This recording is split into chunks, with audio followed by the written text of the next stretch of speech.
ಮಾಡಿಯೇ ಬಿಡುವೆವು. ದಯಾನಂದರದು ಕಾರ್ಯಕ್ರಮವನ್ನು ಪೂರ್ಣ ಮಾಡಿಯೇ ಬಿಡುವೆವು ಎನ್ನುವಂತಹ ಈ ಭಜನೆಯನ್ನು ಬರೆದಿದ್ದಾರೆ. ಆರ್ಯ ಸಮಾಜದ ಕರ್ತವ್ಯ ಹೇಗಿರಬೇಕು? ಆರ್ಯ ಸಮಾಜ ಕೃಣ್ವಂತೋ ವಿಶ್ವಂ ಆರ್ಯಂ ಅಂತ ಹೇಳ್ತಾ ಇದ್ದೇವೆ. ಇಡೀ ವಿಶ್ವದ ಜನಾಂಗವನ್ನು ಸುಸಂಸ್ಕಾರವಂತರನ್ನಾಗಿ ಮಾಡಬೇಕು ಅಂತ. ಹೇಗೆ ಸಂಸ್ಕಾರಹೀನರಾಗಿ ಪಶು ಸಮಾನ ಅಂತೇಳಿ, ಸಂಸ್ಕಾರಹೀನಂ ಪಶು ಸಮಾನಂ, ಆ ರೀತಿಯಾಗಿ ನಾವು ಪಶು ಸಮಾನರಾಗಿ ಹೋಗ್ತಾ ಇದ್ದೇವೆ. ದೇಶದಲ್ಲಿ ಎಲ್ಲ ರಾಕ್ಷಸ ಪ್ರಭಾವಗಳು ಜಾಸ್ತಿ ಆಗ್ತಾ ಇದೆ. ಹಿಂದೆ ಶಿವ ಇಂದ್ರನಿಗೆ ಪಶುಪತಾಸ್ತ್ರವನ್ನೆಲ್ಲ ಕೊಟ್ಟು ಈ ರಾಜ್ಯವನ್ನು ಆಳಬೇಕು ಸರಿಯಾಗಿ ಅಂತ ಹೇಳಿಕೊಂಡು ಎಲ್ಲ ವಿಚಾರಗಳನ್ನು ಹೇಳಿಕೊಟ್ಟು ಮತ್ತೆ ಕೈಲಾಸದ ಹೋಗಿ ಪರಮಾತ್ಮ ತಪಸ್ಸು ಮಾಡ್ತಾ ಇದ್ದಂತೆ. ದಕ್ಷಯಜ್ಞದಲ್ಲಿ ಬರುವಂತಹ ಕತೆ.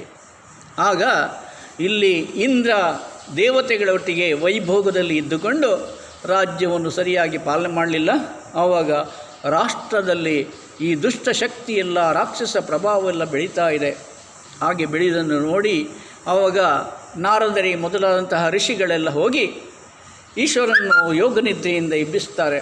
ಯಾಕೆಂತ ಹೇಳಿದರೆ ಅವರು ತಪಸ್ಸು ಮಾಡಿ ನೋಡ್ತಾರೆ, ಈ ರಾಷ್ಟ್ರವನ್ನು ಒಳ್ಳೆ ರೀತಿಯ ಒಂದು ಸುರಾಜ್ಯವನ್ನಾಗಿ ಮಾಡಬೇಕು ಅಂತ ಹೇಳಿದರೆ ಏನು ಮಾಡಬೇಕು ಅಂತ ನೋಡುವಾಗ ಅಲ್ಲಿ ಈಶ್ವರನ ರಕ್ತದಿಂದಲೇ ಹುಟ್ಟಿದಂತಹ ಮಗುವಿನಿಂದ ಈ ರಾಷ್ಟ್ರದ ಆರ್ಯವರ್ತ ಅಂತ ಹೇಳ್ತೇವೆ, ಈ ದೇಶದ ರಕ್ಷಣೆ ಆಗ್ತದೆ.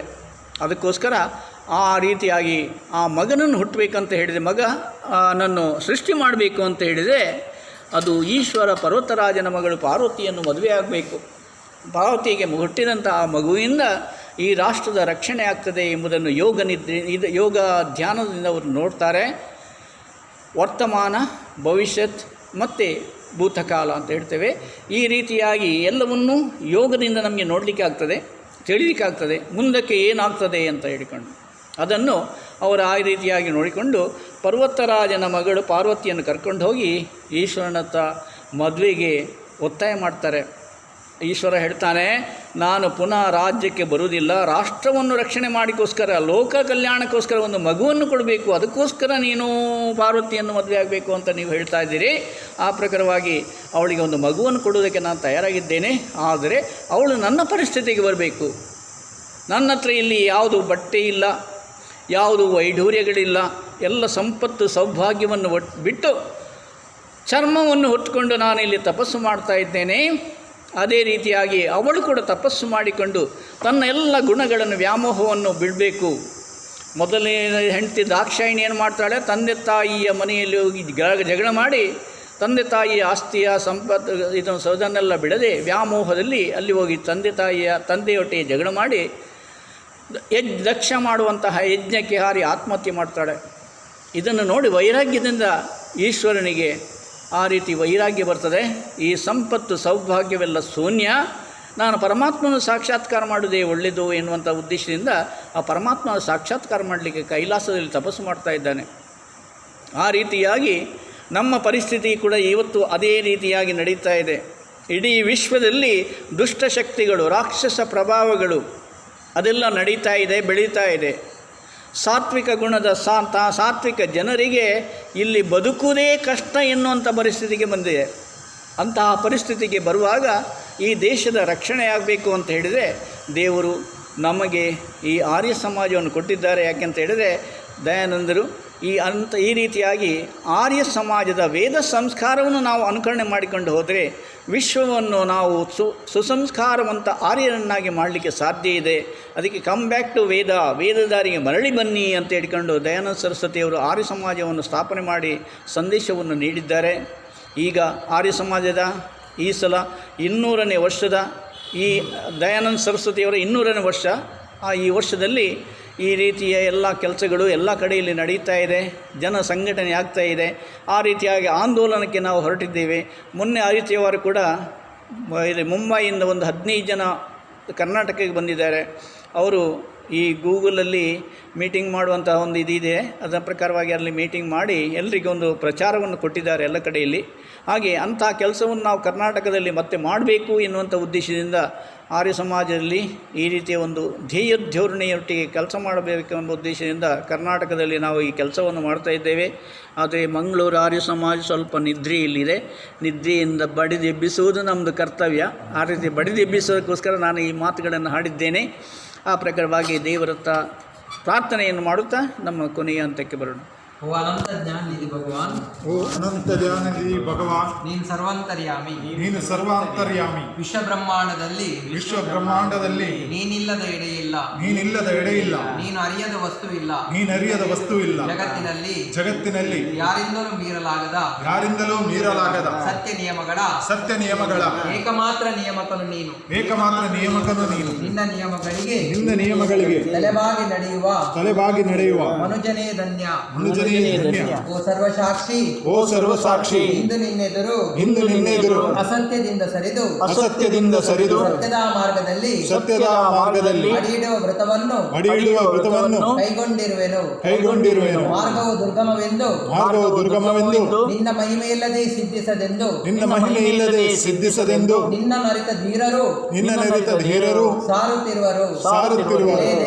ಎಲೈ ದೇವಾ, ಜೀವದಿಂದ ಇರುವವರೆಗೆ ಈ ವ್ರತವನ್ನು ಸಾಧಿಸುವ ಶಕ್ತಿ ಸಾಹಸಗಳನ್ನು ನಮಗೆ ಅನುಗ್ರಹಿಸು. ನೀನು ಸತ್ಯದ ನೆಲೆಬೀಡು, ಬೆಳಕಿನ ಬೆಳಕು, ಅಮೃತತ್ವದ ಪ್ರಭು. ಓ ಸ್ವಾಮಿ, ಕಟ್ಟು ಹರಿದ ಇಂದ್ರಿಯಗಳು ಅಸತ್ಯದ ಕಡೆಗೆ, ಅಂಧಾಕಾರದ ಕಡೆಗೆ, ಮೃತ್ಯುವಿನ ಕಡೆಗೆ ನನ್ನನ್ನು ಸೆಳೆದೊಯ್ಯುತ್ತಿರುವುದು. ಕರುಣಾಳು ತಂದೆ, ನೀಯನ್ನ ಕೈ ಹಿಡಿದು ಸತ್ಯದ ಕಡೆಗೆ, ಬೆಳಕಿನ ಕಡೆಗೆ, ಅಮೃತತ್ವದ ಕಡೆಗೆ ಕರೆದೊಯ್ಯು. ಪರಮ ತೇಜಸ್ವಿ, ಸರ್ವಜ್ಞ, ಆದಿಗುರು, ನಮಗೆ ಜ್ಞಾನವನ್ನು ದಯಪಾಲಿಸು. ಕುಟಿಲತನದ ಪಾಪಗಳಿಂದ ನಮ್ಮನ್ನು ಪಾರು ಮಾಡಿ ಕಲ್ಯಾಣ ಮಾರ್ಗದಲ್ಲಿ ಮುನ್ನಡೆಸು. ಹೇ ವಿಶ್ವ ಪೂಜ್ಯ, ನಿನಗೆ ಅನೇಕ ವಂದನೆಗಳು. ತ್ವಮೇವ ಮಾತಾ ಪಿತತ್ವಮೇವ, ತ್ವಮೇವ ಬಂಧುಶ್ಚ ಸಖತ್ವಮೇವ, ತ್ವಮೇವ ವಿದ್ಯಾ ದ್ರವಿಣಂ ತ್ವಮೇವ ಸರ್ವಂ ಮಮ ದೇವ. ಓಂ ಅಸತೋ ಮಾ ಸದ್ಗಮಯ, ತಮಸೋ ಮಾ ಜ್ಯೋತಿರ್ಗಮಯ, ಮೃತ್ಯೋರ್ಮಾಮೃತಂ ಗಮಯ. ಓಂ शांति शांति शांति. जो बोले सो अभय. वैदिक धर्म की जय. परमपिता परमात्मा की जय. योगीराज कृष्णचंद्र की जय. आर्य पुरुषोत्तम श्री रामचंद्र की जय. योगीवर विराजानंद की जय. महर्षि दयानंद की जय. स्वामी श्रद्धानंद की जय. आर्य समाज अमर रहे, वेद की ज्योति जलती रहे, ओम का झंडा ऊंचा रहे, प्राणियों में सद्भावन हो, विश्व का कल्याण हो, कर्णवंतो विश्वहार्यम, वेद की ध्वनि हो.